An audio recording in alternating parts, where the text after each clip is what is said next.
All right, ladies and gentlemen, welcome back to the channel. It is Wednesday, and you know what that means. Time to dive deeper into the lost wisdom of the pharaohs, and this time the Corpus Hermetica, the divine Pymander.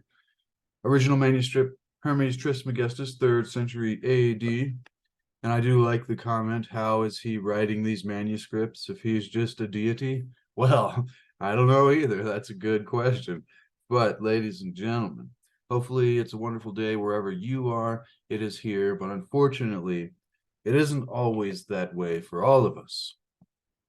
And so I wanted to take a moment here before we started diving into Wednesday wisdom and the wisdom of the ages by sending our hearts and our prayers and our thoughts to one of my greatest supporters here on the channel, who's been a wonderful and great supporter for so long, Gorilla Press. I love and appreciate you, and I seen your comment just this morning, and I'll go ahead and share that now so that you guys can see that. But Gorilla Press comments 16 hours ago, my house burned down Saturday. I'm like, oh my God, that's that's heavy. That's a lot. And can you imagine? I cannot imagine what that would be like. And so once again, I'm sending my love and my thoughts and that. And I am amazed by her optimism here, saying that the dogs and the animals got out safe. Thank God nobody was hurt, and I'm blessed. That's just heavy, and I'm so sorry. And I'd like to send my thoughts and my love and positive energy, and I hope all of us here can do that as well to help Gorilla Press get to where she wants to go. She says she owns the land, but is going to sell and move. So hopefully this is a step to, a step sometimes that we have to go through the hard things in life to get her to a place of beauty and of joy and happiness. I'm just so sorry, though, sending my love and my thoughts. That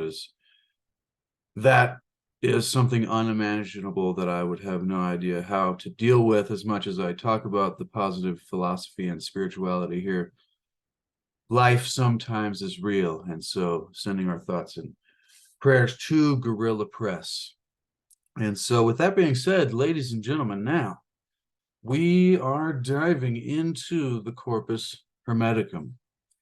And last week we finished up going through the Corpus Hermeticum, the last bit, and that was powerful and fantastic on going through the things that are and pretty much describing universal law, and then how that relates to the propensity for people to be malicious against those of us that would try to share this new awareness or this new understanding. So, with that being said, ladies and gentlemen, let's dive right into Hermes Trismegistus, the Corpus Hermeticum, book number 2, which is called Pymander. And I find it very interesting because I don't know what this whole Pymander slash Pomander means. And I am here just to try to learn this through reading it and extrapolating my thoughts and ideas. And so hopefully through that process, I can discover something. And I figured since I'm doing that anyways, and I like to ramble and talk about it to anyone I possibly can that will listen, why not do it here on a channel with you? So thank you so much. Love and appreciate all of you. And let's dive into, boom, the Corpus Hermeticum and book number 2, the Pymander. I really have no idea where this is going to go. So section, or it's kind of like a paragraph. It looks like each paragraph is a different verse, each one numbered. So this time I will say the numbers, since we did have a comment on the last lesson we did saying it seemed like you skipped from 1 to 15. which, yeah, it's because I wasn't, they were all just sentences. So I was just going through the sentences rather than saying one, da da da, two, da da da, because that would be kind of dry, I think. And so if you're still here, even watching after the first few minutes, then thank you. And I look forward to seeing what we can discover. Because it's not about being perfect here, it's just about showing up.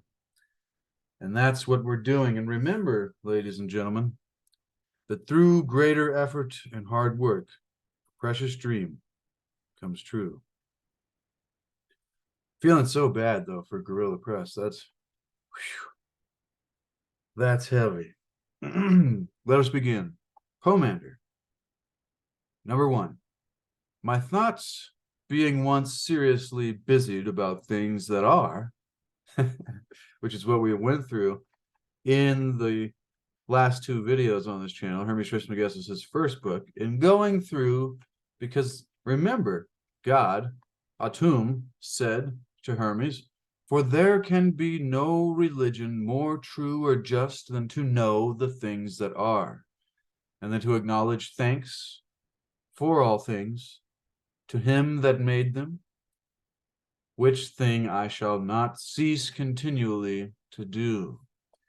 And so my thoughts, once being seriously busied about things that are, Hermes begins, and my understanding lifted up, all my bodily senses being exceedingly held back, as it is with them that are very tired. This makes me think of the how the Buddha reached enlightenment. Was he got to a state of extreme exhaustion, I think. I forget what it was from, whether it was a lack of sleep or a lack of food or this kind of thing, but this state led to his enlightenment experience. And so by his bodily senses being exceedingly held back, as it is with them that are very tired, by reason either of fullness or meat, fullness of meat, or of exhaustion, exactly, I thought I saw one of an exceedingly great stature. Hermes having a vision here, and of an infinite greatness. Call me by my name, and say to me, what do you wish to see and hear? Or what would you understand, to learn and know? Then I said, number 2 now, then I said, Thoth or Hermes, who are you? I am, he said, Pymander, the mind of the great Lord, the most mighty and absolute emperor. I know what you wish, and I am always present with you. So this is the Tao, or God, that force that is always here with us. But then there's the mind of God. Remember, we learned that from the Hermetica back there on the shelf. And so this must be the mind of God. Because he says, I am, he said, Pymander, the mind of the great Lord, the most mighty and absolute emperor. I know what you wish, and I am always present with you. Then, number 3 now, then I said, Hermes says, I would learn the things that are, and understand the nature of them, and know God. How? Said he. I answered that I would gladly hear. Then, said he, have me again in thy mind, and whatsoever you wish to learn, I will teach you. When he had said these things, he was changed in his idea or form, and straightway, in the twinkle of an eye, all things were opened unto me. So this is Hermes' vision of God. And I saw, he says, an infinite sight, All things were becoming light, both sweet and exceeding and pleasant. And I was wonderfully delighted in seeing it. That was number 4. Number 5. But after a little while, there was a darkness made in part, coming down obliquely, fearful and hideous, which seemed to me to be changed into a certain moist nature,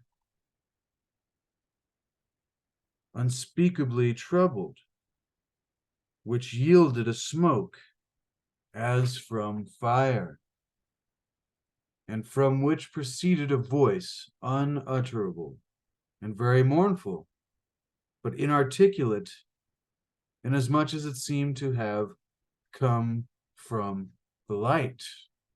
Now, this is very deep and very fascinating, and reminding me of many, many, many creation stories from so many different spiritual philosophies or theological, understandings from multiple cultures across the world.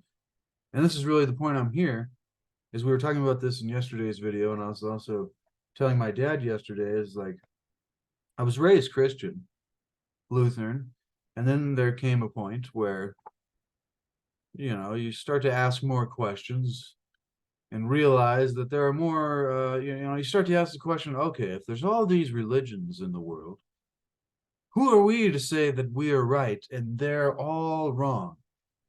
And so we're going to save the small percentage of us that are right, and everybody else is, quote unquote, damned, or, and that just didn't sit with me, and it didn't make any logical sense, especially if God would have set things up that it just doesn't make sense.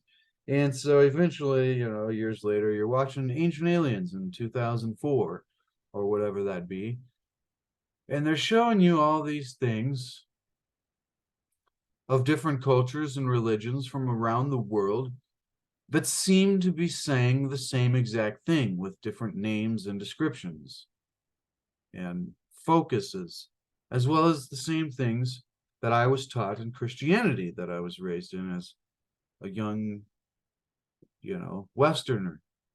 And so it is amazing that here, even today, this is what led me on this journey, is I'm like, okay, every single culture and spiritual tradition and religion around the world, just about, there's some that are talking, but they're all getting to the idea that there is this thing, usually comes to be called God, or Atum, or the Tao, or consciousness, whatever you want to call this life force, this essence, this energy force that is creation, is an underlying truth behind all mystical, spiritual, religious philosophy and understanding throughout time.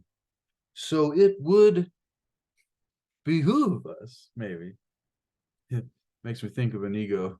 I don't think that word means what you think it means. Inconceivable. But it would be important for us to discover that thing that is always referenced as an undercurrent or an essence behind all great spiritual philosophies and religious traditions throughout history. With that being said, that's what I'm getting here, is a correlation to creation stories of every kind that I've heard through my research in the past so far, which I'm still a young man, so hopefully I have many, many years and lifetimes to go of discovering this reality and the things that are, as Hermes described. And so I'll read that bit that he said there again, when God says, what then? Then I said, I would learn the things that are and understand the nature of them and know God. And so immediately God takes him into a vision, and he sees a sight of all things becoming light, both sweet and exceeding pleasant. Exceedingly, probably, typo maybe. And I was wonderfully delighted in seeing it. But after a little while, there was the darkness. So God made the light, and then he made the darkness. And, but he describes it like a smoke coming from fire, fearful and hideous, which seemed to be changed into a certain moist nature, which reminds me of water, maybe? I don't know, because water is the contractive principle rather than expansive. So it is the cold rather than the heat, and the darkness rather than the light. Remember, polarity here. Everything works in pairs. That was what we learned in the first book, entitled Hermes Trismegistus, his first book. But everything works in pairs.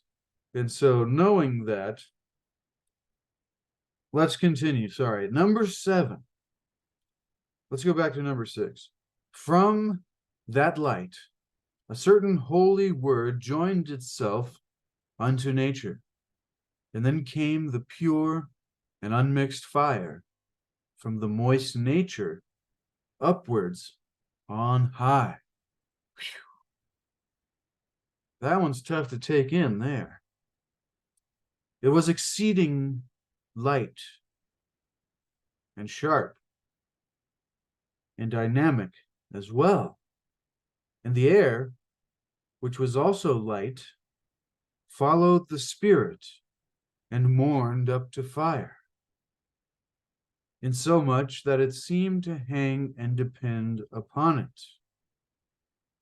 And the earth and the water stayed by themselves, so mingled together, that the earth could not be seen for the water, but they were moved because of the spiritual word that was carried upon them. Wow. Wow.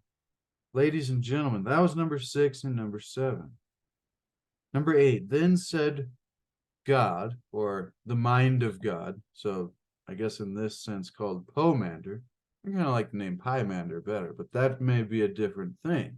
So let's hold off on that so far. We're still learning. Once again, disclaimer, if you're just joining me, I am no master. I'm just discovering this and learning this because we need to seek to achieve and maintain happiness through enlightenment. And as one guy put it earlier today, allow me to enlighten you. I thought that was hilarious. But what enlightenment means is a new awareness, a new understanding, and so that we can increase the quality of not only our own lives, but the lives of those around us, and hopefully be part of the tide that lifts all boats. And so, Pymander said to me, do you understand this vision and what it means? I shall know, said I. Then said he, I am that light, the mind, thy God, who am before that moist nature that appeared out of the darkness, and that bright and shining word from the mind is the Son of God. S-O-N, not S-U-N. And see, I think what this was describing was the creation of the fundamental elements of reality. He's talking about the fire, the water, and the earth, and the air, and see the dark principle and the light principle coming from the Akasha.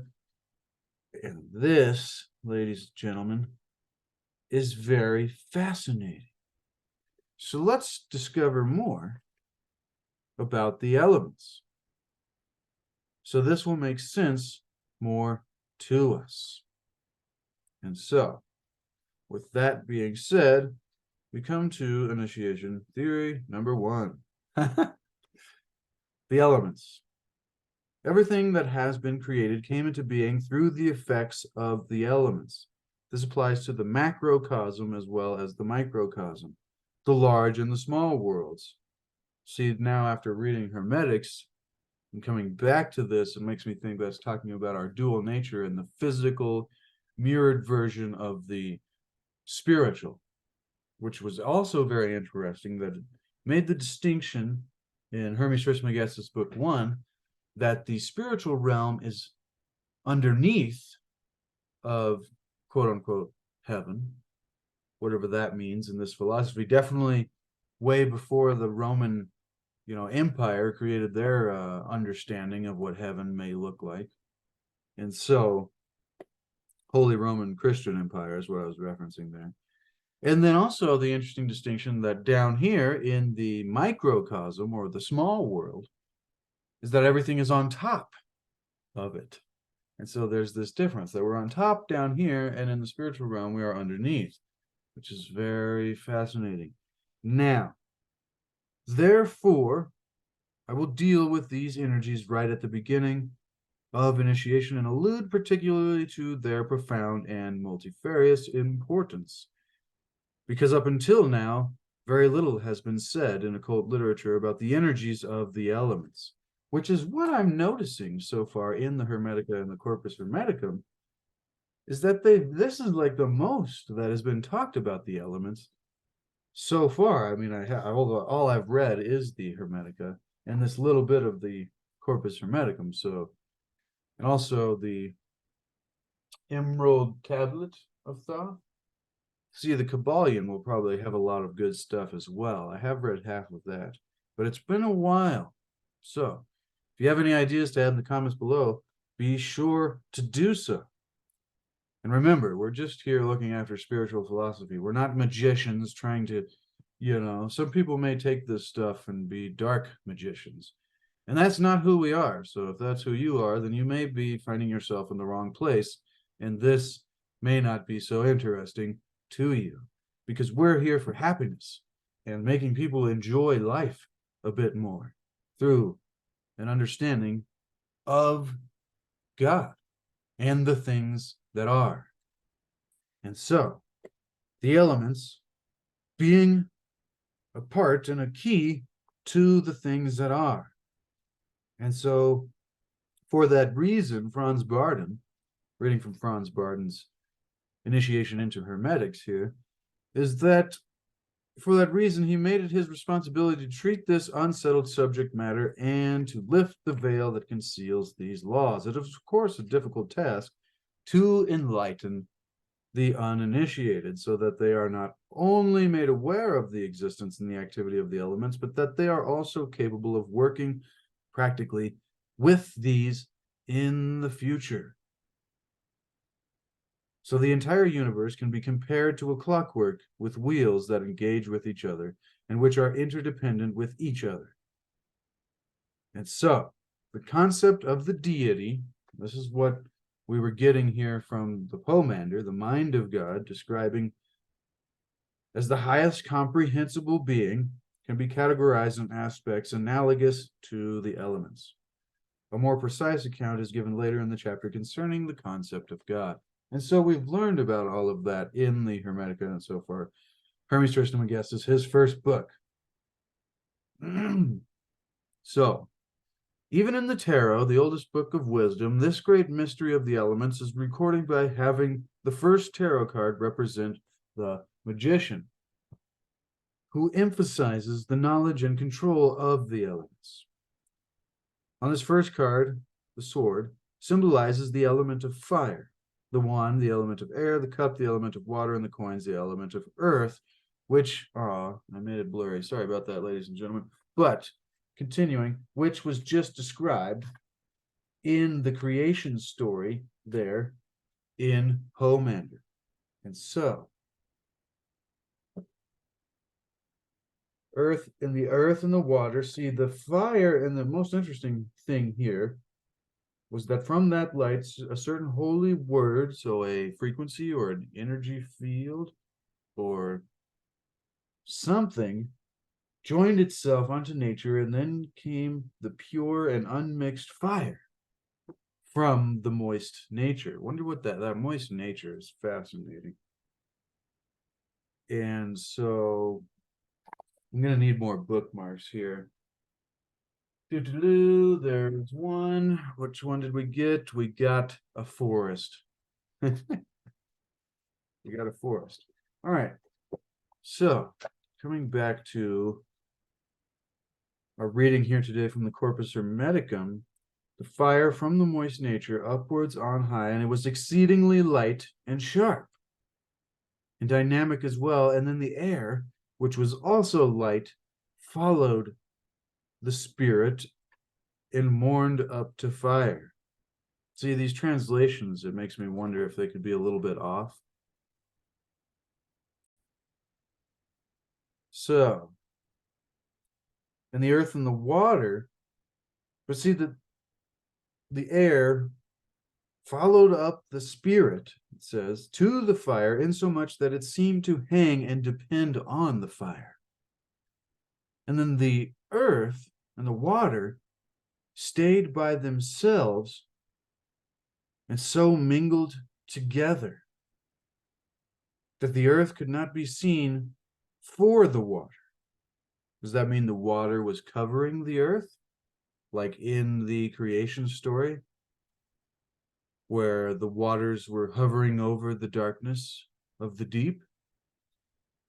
I did a video on the very, very beginning of Genesis. I think it was literally the first video I did on this channel a long time ago, and I was going through the interlinear, like we did on yesterday's video, looking at the original meanings of the Hebrew, because I believe the Greek was the Old Testament, or sorry, New Testament. Greek was New Testament. Hebrew was Old Testament. And it was describing what is being talked about here. Once again, correlations, spiritual philosophy. There is an understanding that translates beyond religion. Spirituality is not religion. However, you can discover spirituality in religion.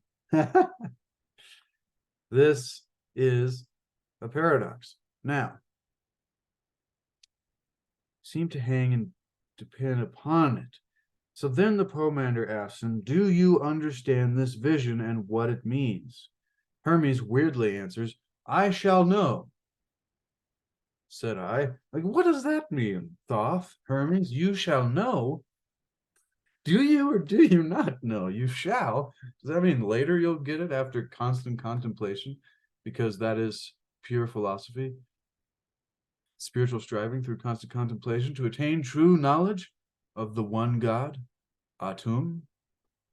Well, that's what it said in the prophecies of Hermes in the Hermetica, in the very first line, in the words of Thoth or Hermes. But let us discover more by doing this pure philosophy of constant contemplation and meditation upon these subjects, and see what we can discover about the elements today, because I figure today we'll focus on Hermes' vision of creation and the elements. So, the following sequence of the tattvas, in accordance with the Hindu system, is as follows. Akasha, the principle of ether. Let me pull this out so we can have a reference. We can have a reference here. Ah, it's too bright, isn't it? But that is what the front of this book is. And so the Akasha is the top here, and then each of these lines is one of the elements, and then the sun and the moon representing the positive and negative, or expansive and contractive, electric and magnetic principles, ladies and gentlemen. Then we have the mineral realm, and should be humans there with animals and plant kingdom. And so now we have that. And if you'd like one of these Magician Before the Magician paintings, I can do one for you. And to Gorilla Press, I'm going to have to see what paintings I sent you that were unfortunately lost. If so, and I'll redo them all again and send them to you for free, because you know, that's at least something that could be remade. It could be close to being remade. I mean, it wouldn't be a physical copy, but it would be close. And so that is something that I would be very willing to do, because man, if you lose almost everything. I mean, it really lets you know that it is your health and the living, your animals or your those kind of things that are most important to you, not these, you know, things that we collect and pile up throughout our life. But if there's anything that I could do to help you get back some piece of what you had, I would be more than happy to do that. Now, diving back into the elements, the Akasha, the top, the principle of ether, the Tejas, the principle of fire, the Vayu, if I'm even pronouncing these correctly, principle of air, the Apas, principle of water, and the Prithivi, the principle of earth. And see there how ether is the beginning, the mind of God, or this darkness, or this light that was at the beginning of this creation story that Hermes was being told by the Pymander, the mind of God. And this is exactly what was described in the Hermetica. So if you did that series with me before, you're like, yeah, this is what we're just trying to continue constant contemplation to attain true knowledge of the things that are, or of God. And so, in accordance with the Hindu teaching, Franz Barden continues, quote, the four coarser tattvas came from the fifth. So all of the elements came from the Akasha, or the principle of the ether, from the mind of God. Therefore, the Akasha is the causal principle, or element. And as the fifth element, which is a great movie, by the way, aside the point, as the fifth energy, or tattva, or element, it is to be acknowledged as the so-called quintessence. It is the source. And it is that, I think, which is an intermediary of the spiritual to the physical realm through the powers of the mind of God, whatever that may be. And so this quintessence, in the appropriate chapter of this book, he says, I shall inform the reader in more detail in regards to this Akasha, the finest of the elements. Also, the specific attributes of each element will be alluded to in the following chapters, beginning with the highest plane down to the coarsest physical matter. By now, the reader must have concluded that it is certainly no easy task to analyze the great mystery of creation. Well, it's hilarious that you say that, Mr. Franz Barton, because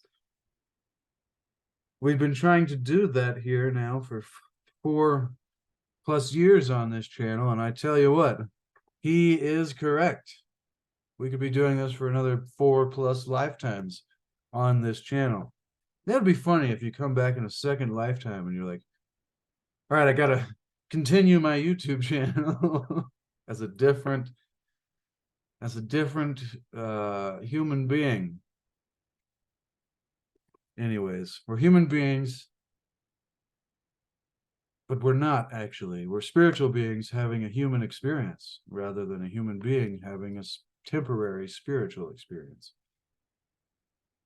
And so, by now we must have concluded that it is no easy task to analyze the great mystery of creation and to find the proper words which will enable one to penetrate or explain on a video to people trying to discover this for themselves as well through video format rather than constant contemplation. However, that's why we're here. For those of you that really don't have the time to read through all this and you find it more entertaining to watch me ramble on about all of it. So thank you. Hope you're getting value. But by now, we have concluded that it is no easy task, and also to find the proper words to penetrate into this matter and be able to form a graphic picture of it is even more so difficult. The analysis of the elements is discussed in further detail, and their practical value is emphasized, so that every scientist, whether he be a chemist, a physician, a magnetopath, an occultist, a magician, a mystic, a yogi, or whatever, can derive their practical benefits. So you can see that this knowledge covers a broad spectrum for anybody of interest in any school of knowledge, and hopefully you do not fall into the darker categories of these different groups of people that could find interest in this knowledge. We do not support those darker interested groups. We are here for spiritual upliftment and enlightenment of humankind, creating enlightened men and women. So, number one, the principle of fire. It has already been mentioned that the Akasha, or the principle of ether, is the cause and the formation of the elements. According to the Oriental writings, the first element to come out of the Akasha is fire, the principle of fire. This element, as well as the others, is effective not only on our physical plane, but in everything that has been created. The fundamental attributes of the fiery principle are heat and expansion. This is why at the beginning of any creation story, like we just read, there is fire and light. Even the Bible begins with the words fiat lux, let there be light. Light, of course, has fire as its foundation. Any element has two polarities. This is important. Hermetic philosophy here. And this goes with everything we've learned from the Hermetica and Corpus Hermeticum so far. So two polarities, namely they're active and passive. So active and passive. I don't know why I gave these symbols. It doesn't make sense. On, off. But, or, plus or minus. That's what, see, my mind is, that was weird, actually. Was that a coincidence that before I read it, I was doing possibly a plus minus sign? I don't know. Synchronicities, ladies and gentlemen. So, or active or passive or plus and minus. So every single elephant. I'm having fun, as you can tell. Every single elephant, ladies and gentlemen, fire, water, earth, and air elephants have two polarities, active and passive. So some elephants are running around all the time and making a bunch of noise with their trunks, and other elephants do a lot of sleeping and taking it easy. I have no clue if that's a metaphor for Hermetic philosophy, but we have to have some comedy every now and then. And when you make a slip like elephants instead of elements, that's just a good one. Sorry.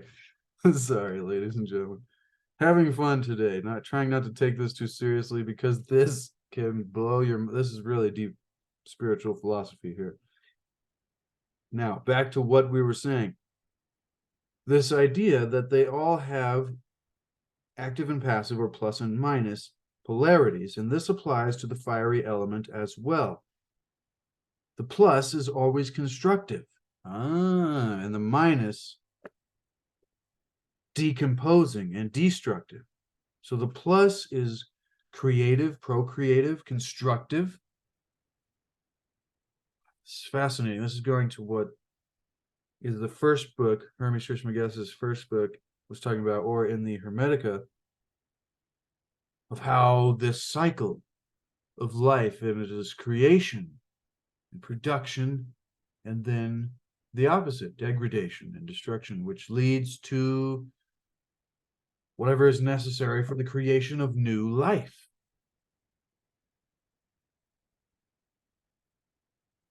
The homunculus, what's it called? You know, when you get really good soil from the breaking down and destruction of old decaying plants and things, and it creates an opportunity for life to spring forth from that soil.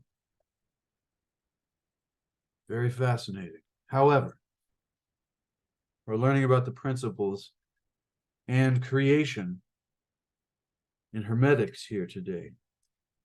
So the minus is the decomposing and destructive. When we speak of an element, we must, not an elephant anymore, ladies and gentlemen.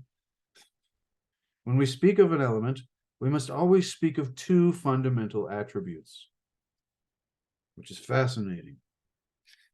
So religion is always attributed goodness to the active part and evil to the passive, fundamentally. However, there is neither good nor evil. This is all based upon human notions and concepts, and we've discussed this a lot recently in the last couple of weeks about how our human notions and concepts is something that actually we just create for ourselves. It doesn't actually exist in reality. And so in the universe, there exists neither good nor evil because everything has been created in accordance with universal or natural immutable laws. The divine principles are reflected in these laws, and only through knowing these laws will we be able to get closer to the divine. And so we've been discovering the things that are in these laws and this understanding on this channel, especially in this series and in the Hermetica for quite some time. And so if you've missed out on that, be sure to go check that out. You will get value, especially if you're still here on this video. This one's been a little all over the place compared to normal. Now, as mentioned previously, the fire principle is in possession of expansion. In order to have a better idea of this principle, we will call it the electrical fluid. Later, we will discuss the reason for the analogy between electrical fluid and then also material electricity, which is very different. Elemental principle of fire is active and latent in everything created in the entire universe, from the smallest grain of sand to the highest that is visible, as well as that which is invisible. And now we will do the principle of water. In the previous chapter, we became acquainted with the coming into being and the attributes of the positive element of fire. In this chapter, which is just a short paragraph here, I will, Franz Barton says, describe the opposite principle of fire, which is the principle of water. Just like the fire, this principle came into being out of the Akasha. So maybe this was the moist. Let's go back now to the Corpus Hermeticum and reference what we're learning about the elements to this creation story. So when he had said these things, he was changed in his idea or form, and straightway in the twinkle of an eye, all things were opened up unto me. This is when his vision of this creation begins, and the creation of reality and the elements, the fundamental nature of the universe. And so first he saw an infinite sight. All things were becoming light. So this is like that fiat lux, or always light. First thing. All things were becoming light, both sweet and exceedingly pleasant, and I was wonderfully delighted in seeing it. But after a while there was darkness, made in part coming down obliquely, fearful and hideous, which seemed to be changed into a certain moist nature. Now we are getting to the second element that is created out of the Akasha principle, which is the opposite or the polar difference of the paired twin of fire, which seemed to be changed into a certain moist nature, unspeakably troubled, which yielded a smoke as from fire, and from which produced a voice unutterable and very mournful, but inarticulate, inasmuch it seemed to have come from the light.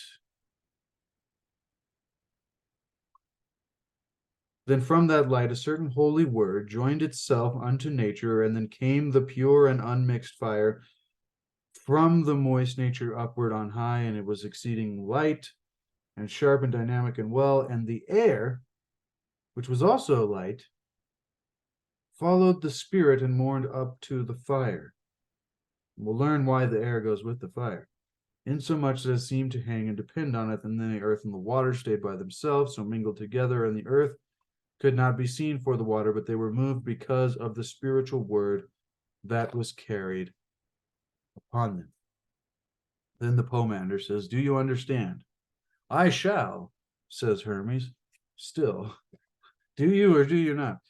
The principle of water being the opposite principle of fire. And so this principle coming out of being into the out of the Akasha, in comparison to fire, it has the completely, entirely opposite attributes. Its fundamental properties being coldness, contraction. And as you can imagine, in deep, dark waters, there would be a lack of light. So darkness. This doesn't mean that it's bad or evil. Once again, positive and negative doesn't mean good or bad, or good and evil. These are human notions that we have to realize that has nothing to do with the universal and natural law that the universe functions by. And so, here we are also dealing with the two poles or polarities. The active pole is constructive, life-giving, nourishing and preserving, like water does. And then also fermenting, divisive. And so, whereas the negative pole, as with fire, is decomposing. So fermenting and divisive and dispersing. Maybe you think of like erosion and stuff like that. But since this element's fundamental attribute is contraction, the magnetic fluid came forth from this element. Fire as well as water are active in all regions in accordance with the law of creation. The fire principle cannot exist by itself, but must contain within itself an antipole. The water principle is the antipole. These two elements, see, people who have an electrical or magnetic knowledge, understanding, or wisdom, awareness, may be able to take this further into a deeper understanding for themselves, because magnetics and electrics has a lot to play into understanding the functioning of reality and the way that each of the aspects of the elements and reality plays a part in everything that we see and are experiencing in our world. And so the water principle is the antipole to the fire principle. These two elements, fire and water, remember, what did I do in the beginning? Fire and water, positive and negative, are the fundamental elements with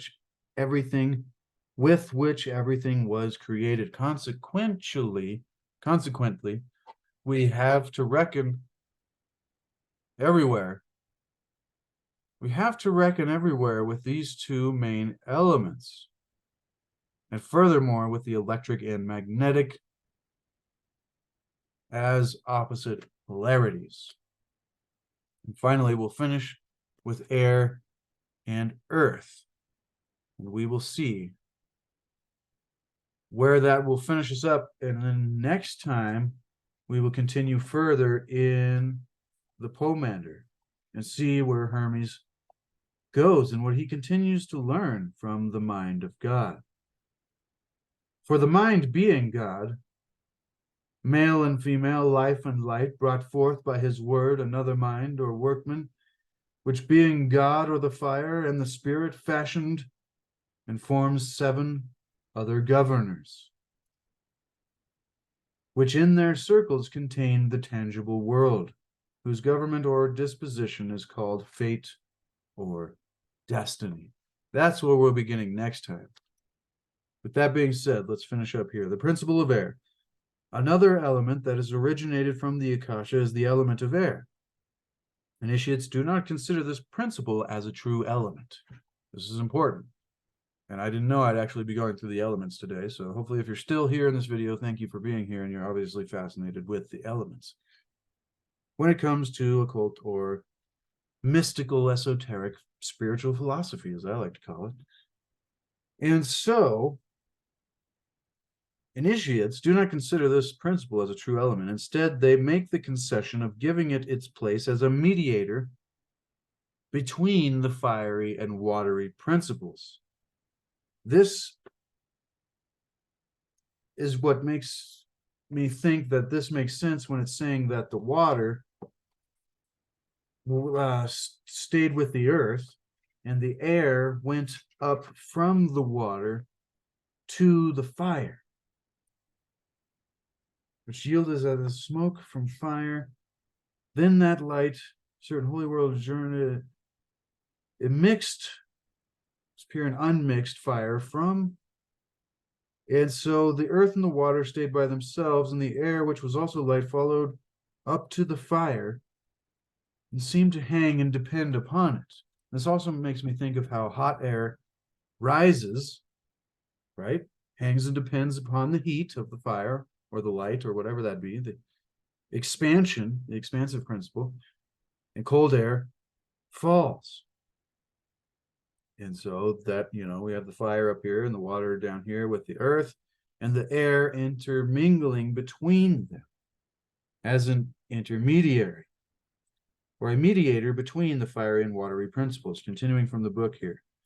Once again, reading from Initiation into Hermetics for teaching and commentary purposes and referencing to what we are reading and learning for teaching and commentary purposes and purposes of expanding the mind from the Corpus Hermeticum.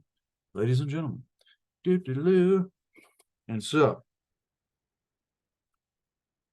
if you ever think, man, he seems to be taking this really silly and not very seriously, that's because that's how I kind of take this serious stuff. It allows me to think of it more freely and not confine myself into little compartments of thought. It's like we have to float real freely here to discover things and not limit ourselves by limiting self-beliefs and thoughts of self-doubt and all of this. That would come from trying to be too perfect and serious, especially when you're creating videos for other people. Now,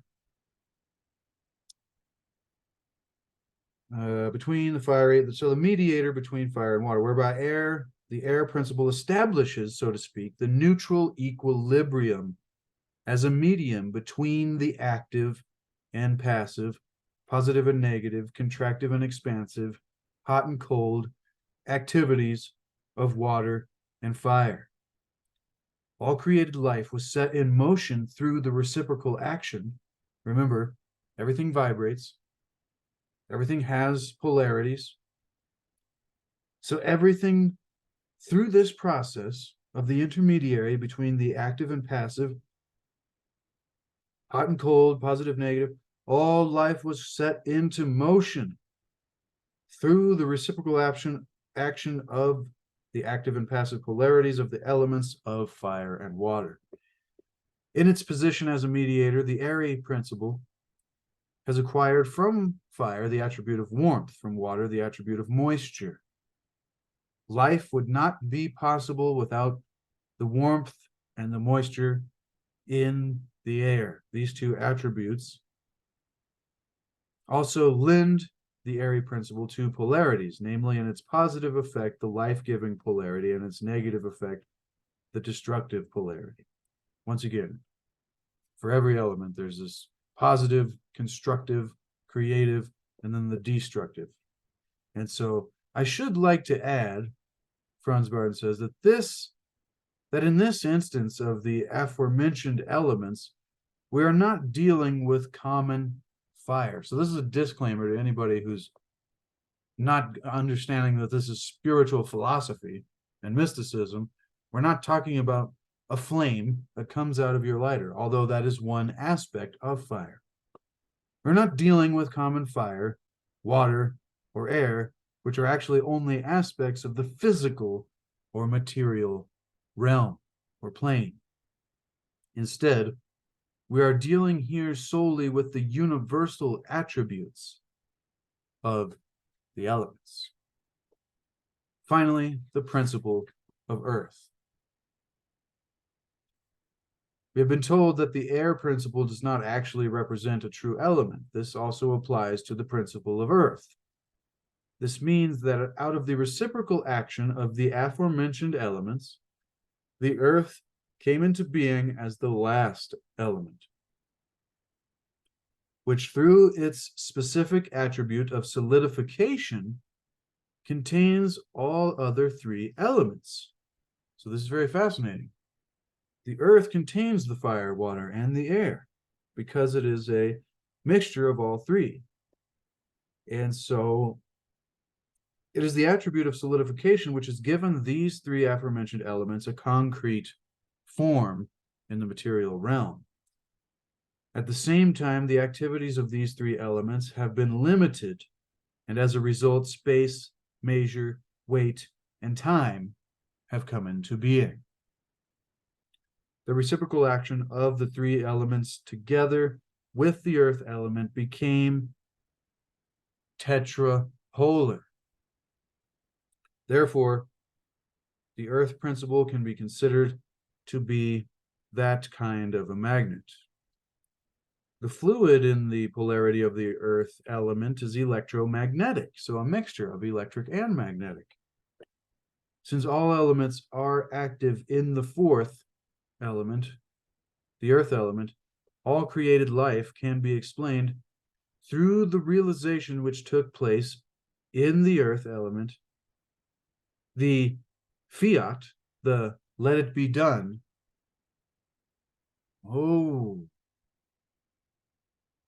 Amen. Let it be so. And Amun as a creation deity.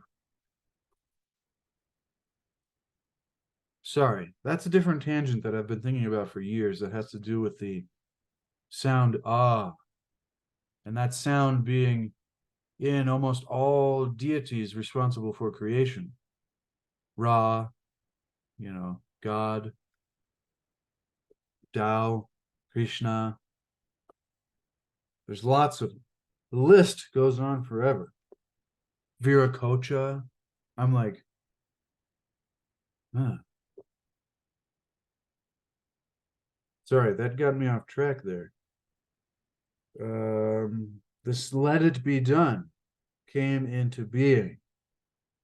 Regarding details of the specific effects of the elements in the various spheres and kingdoms, such as the kingdom of nature, the animal kingdom, and the human kingdom, etc., the reader will find information in the chapters that follow. The most important point is that the reader get a general idea of the workshop of the elements, of the attributes, a workshop of the effects of the attributes of the elements in the entire universe. Then there is light, which comes from the fire principle. And then there is the Akasha. When describing the elements, I have mentioned, Franz Barden says several times, that they originated from the etheric or the Akasha principle. Therefore, the etheric or the Akasha principle is the highest, the mightiest, and the most unimaginable, the primordial existence, and the original cause for all things and everything created. It is the causal sphere.